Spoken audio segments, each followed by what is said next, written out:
What's up guys, today I have 3 ways that you can improve your mid lane, and it's nice and easy things that you can do. No matter what your MMR is, you can apply these things and it will help you out a lot if you're not already doing them. Before we do get started, I want to make it very clear, I am not a pro player in Dota 2. In fact, I returned not all that long ago. That being said, I have played for many years and these are things that I have picked up while playing a hell of a lot of mid. So take this for new players or returning players, or just if you don't do this, maybe you're just learning mid. These are all things you can do to apply to that to hopefully make it better. So, if you enjoy the video, please do subscribe to the channel, as 99% of you guys aren't subbed because this is a brand new channel. So if you are looking for more content like this, I am going to be posting very regular, so please do subscribe. But otherwise, let's go.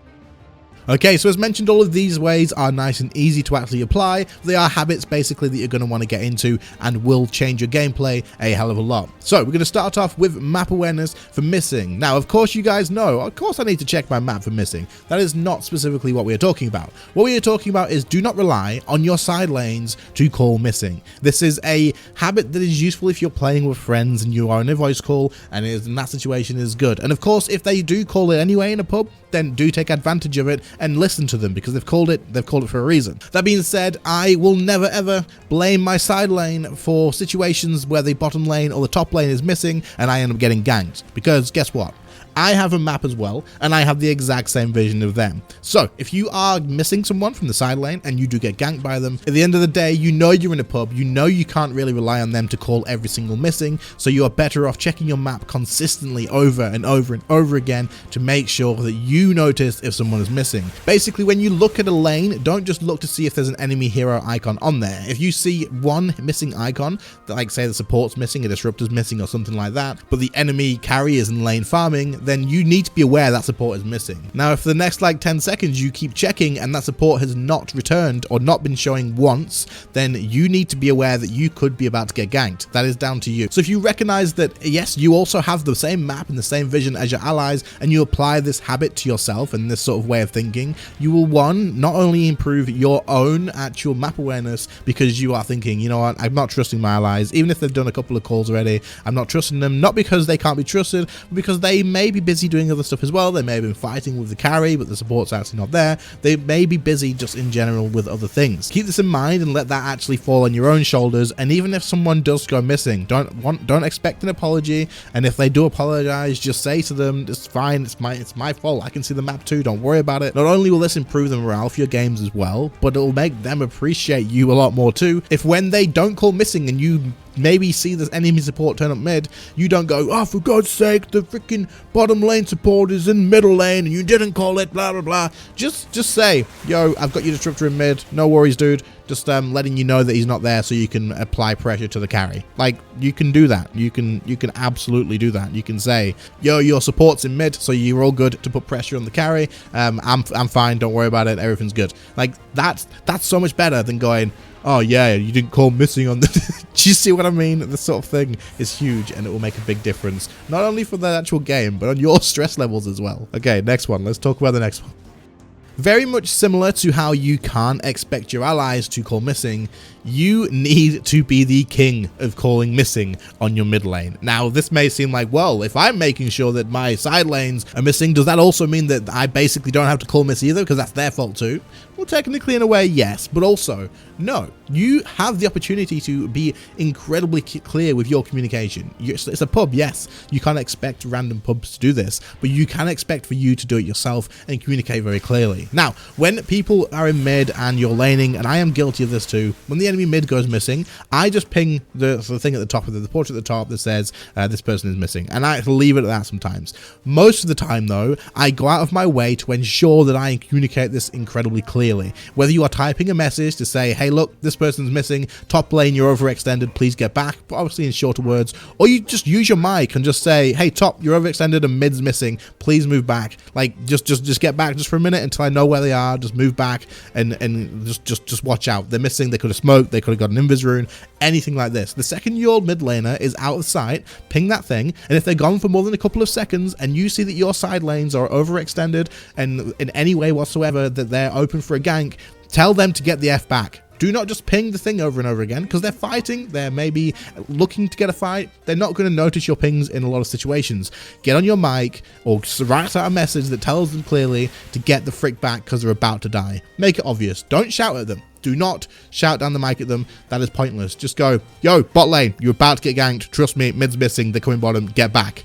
They'll go back. Most people will go back. Unless they have a death wish and they are really not helpable, then they will go back and they'll probably thank you for it as well. And again, this raises team morale because they go, holy crap, my mid laner is paying big attention. This is great.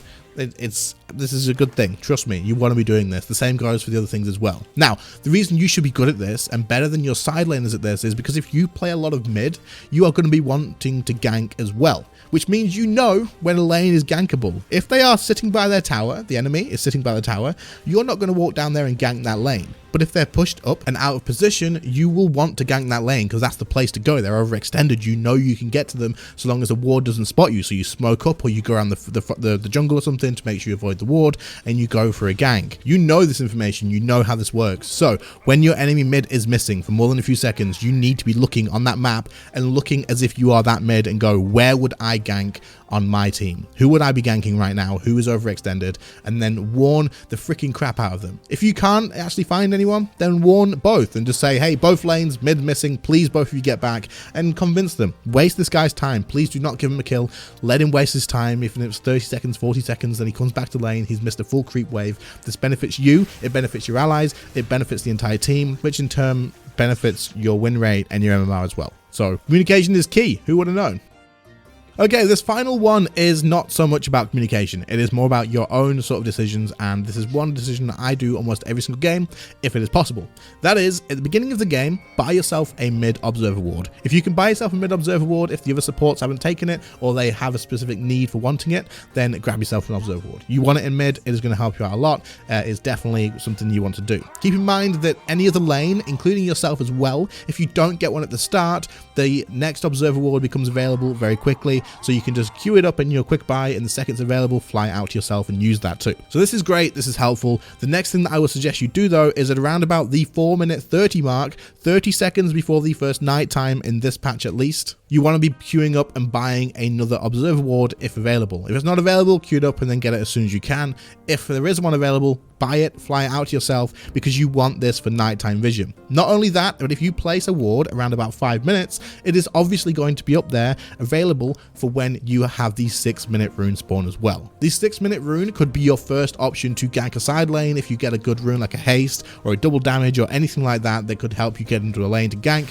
You definitely want to be taking advantage of this. But also, if you have a ward up, I can tell you now, the amount of mid laners that will not fly themselves out a new ward because they just don't. Wards are free these days as well, which is insanely good. Fly yourself out an observer ward, place it down. You will have a huge advantage over a lot of mid players that aren't doing this. One other thing I want to add to this as well is at the beginning of a game, when you are placing a ward, you want to try and use the trees when you place it. So if you can hide behind a tree, for example, like one in this clip here, and then place it, this will show that the enemy, no matter what, even if their ward's up first, they're not going to see you placing this ward because you are hidden by the trees, the fog by the trees. It's worth doing. Just take advantage of this sort of thing. Sometimes you are going to get dewarded because the support will come mid and put 2 sentries down and just screw you over, but it happens. Buy another ward once it becomes available and then just place another one. Wards are free, you might as well. And that's my 3 tips for improving in mid that anybody can apply to their gameplay. Absolutely anybody, any level. These aren't hard things to do. These are common sense things and will definitely help you out a lot. While they are common sense things, not everybody is doing this. Trust me, even in my return and playing a lot of mid, so many people are not doing this sort of thing, and it makes a huge difference, especially the communication one on point 2. This is huge and makes such a massive difference for winning mid.